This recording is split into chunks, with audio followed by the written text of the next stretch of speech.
Bonjour à tous, j'espère que vous allez bien. Alors aujourd'hui, je vais aborder un sujet que j'ai précédemment évoqué sur mes réseaux sociaux. Donc pour ceux qui me suivent, vous avez déjà l'information. Et pour ceux qui ne me suivent pas, je vous invite vraiment à le faire. Je partage énormément d'astuces, de conseils et de recettes sur les réseaux sociaux, Facebook, Instagram et TikTok. Donc vraiment, je vous invite à vous y abonner si vous ne l'êtes pas encore. Alors, pour en revenir à notre vidéo du jour, il va s'agir des compléments alimentaires. On en entend beaucoup parler en ce moment. Il y a pas mal de publicités, de marques qui nous vantent les mérites des compléments alimentaires.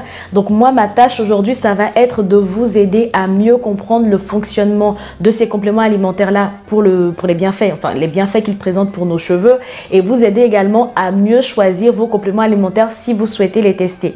Donc sans plus tarder, passons à notre vidéo du jour.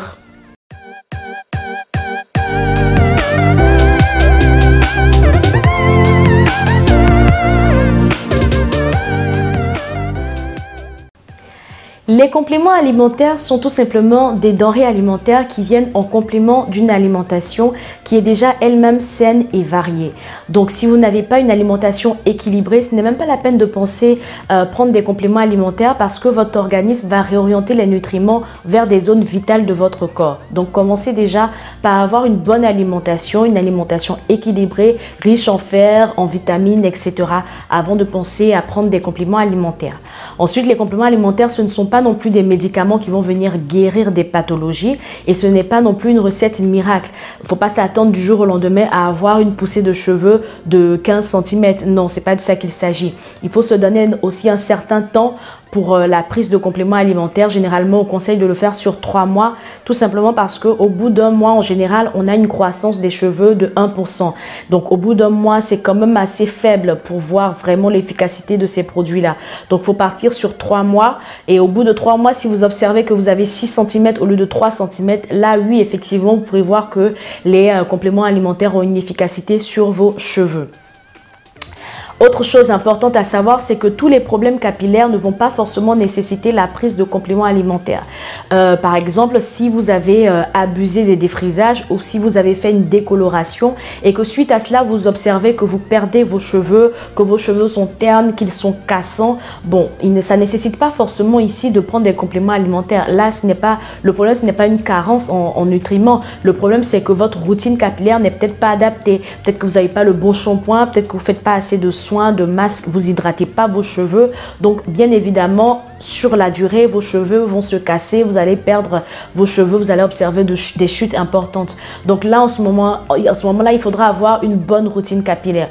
J'ai fait énormément de vidéos où j'explique un peu comment bien définir sa routine capillaire, comment connaître son type de cheveux, quels produits choisir, etc. Donc je vous invite vraiment à regarder toutes ces vidéos-là et à les mettre en pratique. Ne vous jetez pas tout de suite sur la prise de compléments alimentaires. Si vous observez que malgré une bonne routine capillaire, vos cheveux chutent de façon anormale, poussez un peu l'observation un peu plus loin. Observez par exemple vos ongles. Est-ce que l'état de vos ongles est bien? Est-ce que vous avez des ongles cassants ou est-ce que vous avez des ongles qui se dédoublent, etc. Poussez également l'observation sur votre organisme, sur votre corps de façon générale. Est-ce que vous êtes beaucoup fatigué? Est-ce que par exemple vous perdez abondamment de sang pendant les règles, pendant les menstrues? Tout ça aussi, ça agit sur la circulation sanguine, ça agit également sur la croissance des cheveux. Donc, il faut observer tous ces éléments-là avant de se lancer dans les compléments alimentaires. Et pourquoi pas faire des analyses sanguines qui vont pouvoir révéler exactement quels sont les types de carences que vous avez. Comme ça, vous prendrez des compléments alimentaires qui seront assez spécifiques pour venir pallier à ces carences-là. Moi, par exemple, ça a été mon cas. Pendant une période, je perdais énormément de cheveux et j'ai fait des analyses de sang qui ont montré que j'avais une anémie en fer. Donc, on m'a mis sous traitement. Donc, ça m'a permis déjà d'améliorer l'état de santé de mon organisme, mais aussi l'état de mes cheveux. Donc, vraiment, si vous avez la possibilité de faire des analyses sanguines, pourquoi pas, faites-le. Après, ce n'est pas forcément obligé de partir jusque-là avant d'observer qu'on a des carences. Juste observez votre organisme, comment vos cheveux se comportent, comment votre corps se comporte. Vous pouvez savoir si vous avez besoin de fer, si vous avez besoin de vitamine C, etc. Donc, en ce moment-là aussi, les compléments alimentaires peuvent être une bonne solution. Il existe différents types de compléments alimentaires. Il y en a qui vont vous aider à perdre du poids, d'autres qui vont vous aider à lutter contre la fatigue et il y a de ceux qui vont vous aider à faire pousser vos cheveux. Donc tout va dépendre de la composition. Si on veut s'intéresser particulièrement à la composition des compléments qui vont aider à la croissance des cheveux, il y a certains éléments qu'on doit absolument retrouver. Les premiers éléments, ce sont les vitamines, notamment le groupe de vitamine B. Les vitamines B, B12, B8, B7, B6, B5, B3. Donc, toutes ces vitamines-là sont nécessaires.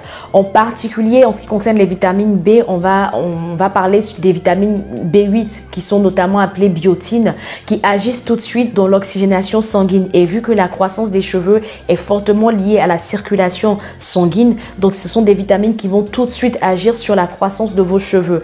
La biotine, retenez la vitamine B8, c'est indispensable dans un bon complément alimentaire pour les cheveux. Autres vitamines qu'on peut retrouver, ce sont les vitamines C, vitamine A et la vitamine E. La vitamine E va permettre l'hydratation, va faciliter l'hydratation de votre cuir chevelu et de vos cheveux. La vitamine A va permettre de les fortifier et la vitamine C également. Ils vont jouer un rôle d'antioxydant sur votre cuir chevelu. Au fait, toutes ces vitamines-là en soi vont agir sur le sang, sur la circulation sanguine et c'est cette meilleure circulation sanguine-là qui va aussi permettre une meilleure croissance de vos cheveux. Autre élément qu'on retrouve dans un bon complément alimentaire, ce sont les minéraux. On peut citer par exemple le soufre. Le soufre va tout de suite agir dans la synthèse des protéines telles que la kératine. Donc c'est vraiment très important parce que la kératine, c'est ce qui compose à 99% de nos cheveux. On a également le zinc, on a aussi le cuivre. Le cuivre, c'est ce qui va donner la couleur, la mélanine à nos cheveux. Donc c'est vraiment très important d'en avoir également. On a aussi le sélénium. Le sélénium, c'est très intéressant parce qu'il permet de lutter contre les radicaux libres. Les radicaux libres, ce sont des éléments qui accélèrent le vieillissement des cheveux. Et plus vite vos cheveux vont vieillir, plus vite ils vont chuter. Donc avoir le sélénium dans un complément alimentaire, ça permet justement de prolonger la durée de vie des cheveux. Donc c'est très intéressant. Et élément indispensable, sinon minéral indispensable, c'est le fer. Absolument le fer. Le fer, c'est ce qui va stimuler la croissance de vos cheveux, notamment par une meilleure circulation sanguine, par une synthétisation des globules rouges, etc. Le fer, c'est ce qui compose le sang. Donc, bien évidemment, ça va tout de suite agir sur la croissance de vos cheveux. Donc, un bon complément alimentaire doit absolument avoir du fer. S'il n'y a pas du fer, franchement, pour moi, c'est pas un bon complément alimentaire. Donc, soit du fer et avec d'autres éléments nutritifs que j'ai cités, d'autres minéraux, ou s'il y a au moins du fer et de la vitamine B, c'est déjà pas mal. C'est quand même limite, mais c'est déjà pas mal pour commencer. Et maintenant, mes recommandations en termes de compléments alimentaires. Tout naturellement, je vais premièrement vous parler de produits naturels et notamment de la spiruline. La spiruline, c'est une algue. C'est une algue qui est extrêmement riche en protéines. Vraiment. Donc, comme je disais, la protéine, sinon nos cheveux sont composés à 99% de protéines. Donc, c'est vraiment une algue qui va vraiment accroître au fait le taux de protéines au niveau des cheveux. Donc, c'est vraiment très intéressant. C'est une algue également qui est riche en fer. Bien évidemment, c'est une plante. Donc, presque toutes les plantes sont très riches en fer, donc celle-ci, elle ne déroge pas à la règle. Donc, il y a énormément de fer dans la protéine, dans la spiruline, mais il y a également d'autres vitamines comme la vitamine A, la vitamine C et la vitamine D qui sont aussi très bien pour la croissance de nos cheveux. Donc, vraiment, je vous recommande de partir, si vous voulez partir sur un complément alimentaire naturel, je vous recommande de partir avec la spiruline. Donc, c'est vendu la plupart du temps en poudre, vous en retrouvez en pharmacie ou en parapharmacie. Franchement, évitez d'acheter les choses sur Internet. Sauf si vous êtes certain de la marque de ce que vous achetez. Parce que sur Internet, il y a énormément de choses. Donc moi, je vous recommande de partir sur des marques qui sont vendues en pharmacie ou en parapharmacie. C'est très bien. Au moins, vous avez une garantie de la qualité de ce que vous achetez. Autre élément que je peux vous recommander, c'est la levure de bière. La levure de bière, au fait, ce sont des micro-organismes et particulièrement, c'est un concentré de vitamine B. Particulièrement, vous allez y retrouver que de la vitamine B. C'est à la fois un avantage et un inconvénient parce que si vous avez d'autres carences en fer, par exemple, ou en d'autres éléments nutritifs, la levure de bière ne pourra pas les combler. Mais si vous avez une bonne alimentation, ce que je vous recommande encore une fois, une alimentation équilibrée et riche en fer, si vous apportez juste un complément en termes de vitamine B avec la levure de bière, c'est suffisant, hein. Ça va tout de suite aussi redynamiser la synthèse de la kératine. Ça va agir sur la croissance de vos cheveux, sur l'état de vos cheveux. Donc, c'est aussi très bien. Et en plus, la levure de bière, elle est moins chère que les autres produits qu'on retrouve sur le marché. Donc, c'est accessible à tout le monde. Troisième élément que je peux vous recommander, ce sont les produits de la marque Luxéol. Moi, je les ai testés, je les ai également recommandés à plusieurs de mes clientes. Donc, il ne s'agit pas de faire la publicité pour Luxéol, mais moi, je vous recommande des produits que j'ai déjà testés et dont je suis sûre de la qualité.